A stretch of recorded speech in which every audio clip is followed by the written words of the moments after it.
Ladies and gentlemen, please welcome AFT President Randi Weingarten.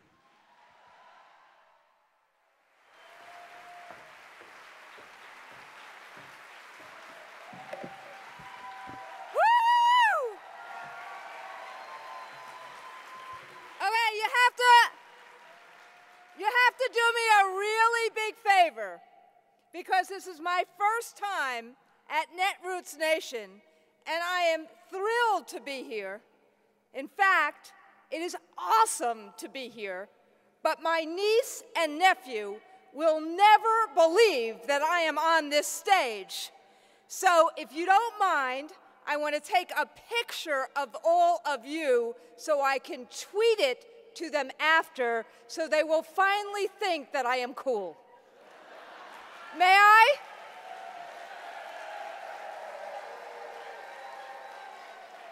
You think I can do this, huh? Okay, here I go. Woo! Okay, later on, if you follow my tweets, you will all see it. Thank you so much. And how could I not feel at home here? Because at the AFT, you just saw that reaction you all had about teachers. Thank you very, very, very, very much. So at the AFT, we speak up for working men and women, and that's what you do. We work to improve our public schools and our other public institutions, and that's what you do. We demand that our elected officials do a better job of representing all Americans, and that's what you do. We speak truth to power, and that's what you do. In short, AFT members just saw it. They try to make a difference every day in the lives of kids we serve, and America's progressives are trying to make a difference every day in the life of this nation. We fight for poor kids. We fight for children who are bullied in their schools. We fight for children and parents who are suffering today because of overreaching Tea Party governors and state legislators. I've traveled this year all across America: Ohio, Indiana, Florida, Pennsylvania, Michigan, New Jersey. Those states sound familiar? And I've heard stories from kids and their parents. I've talked with educators and visited their schools.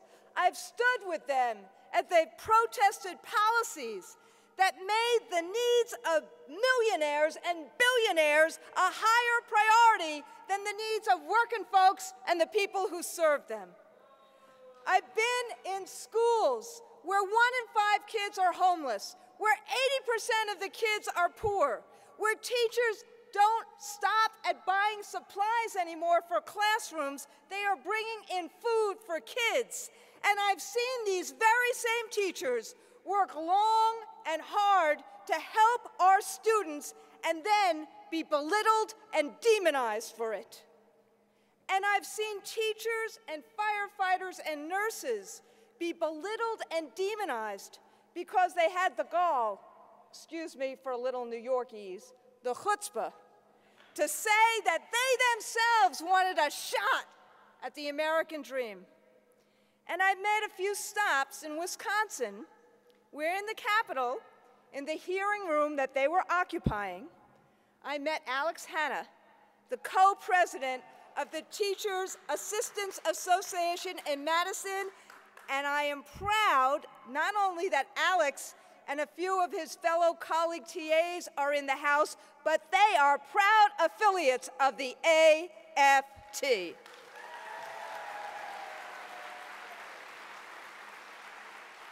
It's not hard to figure out what's behind the political attacks on workers and their unions. Organized labor is the only institution in this country whose mission is to ensure that the voices and concerns of working men and women are heard. And we try to use that collective voice as a vehicle to lift all folks, not just our members, into the middle class. We try to use this vehicle to create economic and education opportunities. As I often say about kids, to not only dream their dreams, but achieve them. In the past few years, the Netroots community has risen up and has fought alongside labor. That's why you're so awesome, because of the fight that you do every single day against the abuse of power. We are natural allies. We count on your energy and your savvy, your unique blend of high-minded idealism and bare knuckles pragmatism. We need each other. There are a lot of powerful politicians working very hard to divide and marginalize the progressive movement. Now, let's see, I wonder if we have the same names. Daniels, Corbett, Kasich, Scott, Sandoval, Christie, Walker, and my favorite, the one who took down the picture of Francis Perkins, Paul LePage.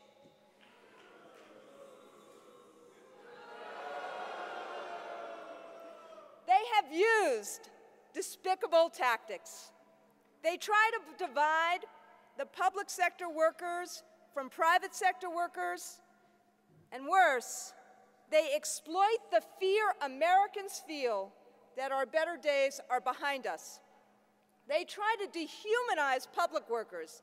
They make us, not just in Waiting for Superman, but they make us nameless, faceless, non-caring cogs of a big bureaucracy, when the reality is public workers are our neighbors, our family, and our friends. They invent wedge issues to create schisms in the progressive movement, like saying that all teacher unions care about is bad teachers. They ignore the evidence, and worse, they manipulate facts, like claiming that taking away collective bargaining would balance a budget, or creating a shortfall by passing big corporate taxes or tax cuts in order to cut the salaries of state employees and teachers. And speaking of tax cuts, in this period where the buzzword is shared sacrifice, how can millionaires and corporations get big tax breaks? Think about this one example. General Electric made $5.1 billion in profits in the United States last year, but paid this much, nothing, in federal taxes on those profits. Yet in the aftermath of Governor Walker's actions, a custodian who works at the University of Wisconsin, who earns $24,622, will pay 16% more of his salary towards his health and retirement benefits. Now, I have nothing against GE. I hope they create thousands and thousands of jobs. But where's the fairness? Where's the shared responsibility when an entire corporation pays less in taxes than one university custodian? And speaking of jobs, where are all those new jobs that these new Republican governors promised in the 2010 election? All we see is power grabs and paybacks and the pulling back of the safety net and the disinvestment in our public schools. Now, the attacks on teachers and public schools has been especially mean-spirited. And there's a straightforward explanation for that, too. Manufacturing and blue-collar jobs have been declining for decades, and as a result, union membership is way down.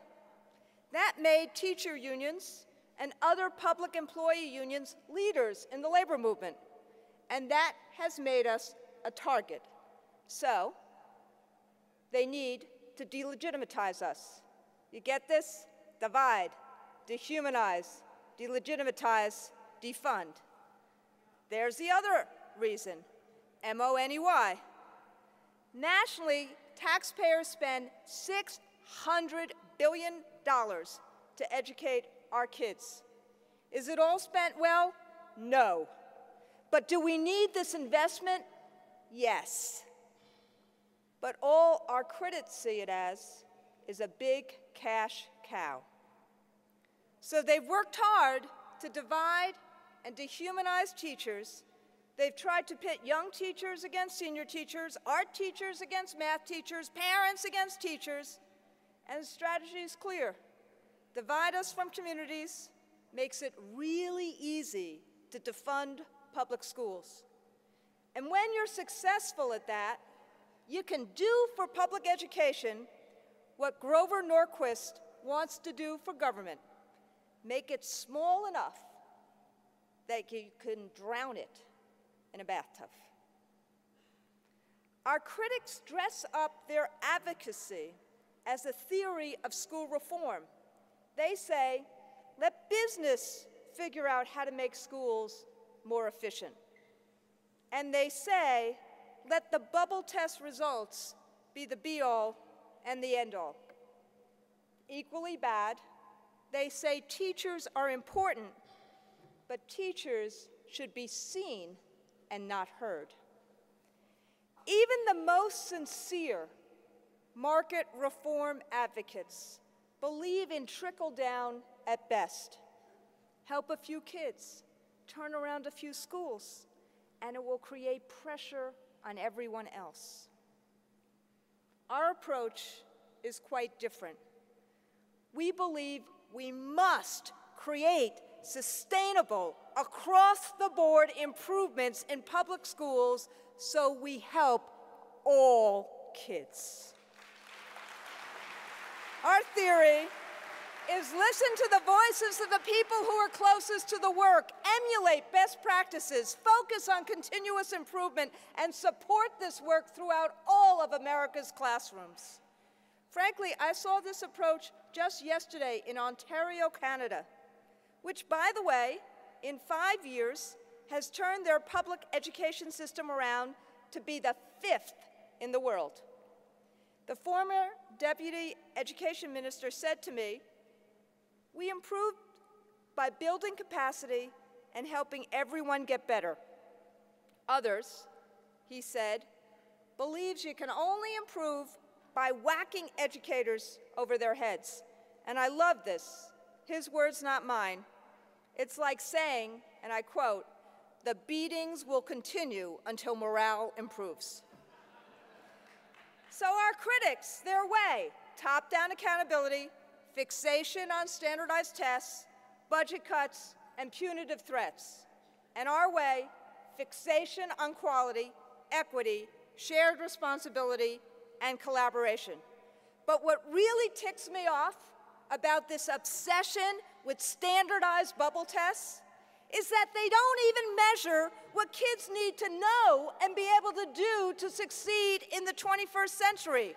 Critical thinking, teamwork, or creativity. Now, I can and you can go on and on about this, but I'm not going to.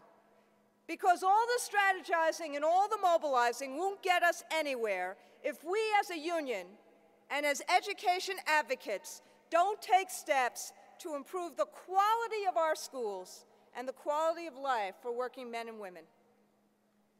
That's what community cares about, that's what parents care about, that's what AFT members care about.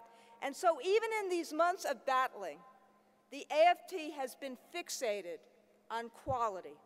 And one of the areas we've been working on is teacher evaluations. We've talked about overhauling evaluation systems and ensuring there is real and fair performance systems that focus on improving the vast majority of teachers, and we have now worked with over 100 districts in the United States to make that a reality. Because like most professions, you can't just pluck someone and say, go do it. We need to invest in teachers and help them improve. And a real evaluation system needs to be about not simply sorting, but about supporting, so that we help ensure that all kids are ready for college, for career, and for life. And while there is no epidemic of bad teachers, we have confronted the issue of teachers who are not cutting it. Because, my friends, every student deserves a good teacher. So, if a teacher gets a bad evaluation, our proposals, which have been adopted by our union, provide that they first get support, and if that doesn't work, and the teacher was treated fairly, she has to be removed. This is what we mean when we say due process is vital, but it can't be used as a shield for incompetence or as an excuse for managers not to manage. We are walking our own walk. Now, there's a bunch of other things that we've done about pensions, about early childhood, about curriculum, about other things. But I just want to say one more thing about education. We have to stop the exodus of new teachers, half of whom leave before the end of their 5th year. Because the real issue, if you're talking about a knowledge-based system, is to stop the talk about firing teachers and start the talk about keeping good teachers. In short, we need your help. We are working with our members to improve our schools and make public education the opportunity agent, once again, that has enabled the potential of the American dream. This is a special moment in American politics. You know this as well as I do. We're at a crossroads. We are fighting back against extremist right-wing governors, but this is a broader fight. It's not just about education and workers' rights. It's about immigrant rights. It's about women's rights. It's about LGBT rights. It's about fundamental democratic rights for all Americans. It's about stopping the use of hate and fear to silence the voices of everyone who's a little bit different, a little outspoken, dresses a little funny, born on the wrong side of tracks, or doesn't quite look or act or talk like everyone else. And there are 3 powerful forces that must work together if we're going to win this fight. We're going to take back America. I've talked about 2, Netroots, labor movement. The 3rd is the greater American public, regular folks who aren't necessarily part of either of our communities, but whose interests intersect and align with ours. All of us, we've taken what has been a very painful few months, this moment, and we've turned it into an opportunity for a reinvigorated, progressive movement. It's a movement that has led us to an unlikely and a very inspired victory in New York's 26th congressional district. It's a movement that has led to the recall effort in Wisconsin. Its very existence sends a powerful message that when you take away people's rights, you will be called to account. And it's a movement that in Ohio, in just 1 month, has led to over 200,000 residents signing a petition to repeal the anti-worker, anti-publication SB 5. So in closing, to keep this momentum going, I ask you for 2 things. First, the right wing has continued to make education policy a battlefront. So if you hear teachers' concerns, reach out to us, check in with us. More importantly, get to know your teachers in your community. They want to make a difference. That's why they went into teaching. Check us out on our Facebook page. Follow me on my addiction-laden Twitter. Invite me to, I hear they're here today, so I'm asking for a public invitation to the next Drinking Liberally gathering in DC. And the second thing I ask is that you keep doing what you're doing. Keep shooting down the false claims, the disingenuous rhetoric, and the outright nonsense that comes from the right. Keep holding politicians accountable when they promise to create jobs and then cut the paychecks of hardworking folk. Keep up your wonderful combination of fact-based commentary mixed with a nice seasoning of snark. And keep doing everything you do to educate, mobilize, and organize everyday Americans so that they get off the couch and into the streets, exercising their democratic rights. Thank you, Netroots Nation. Thank you.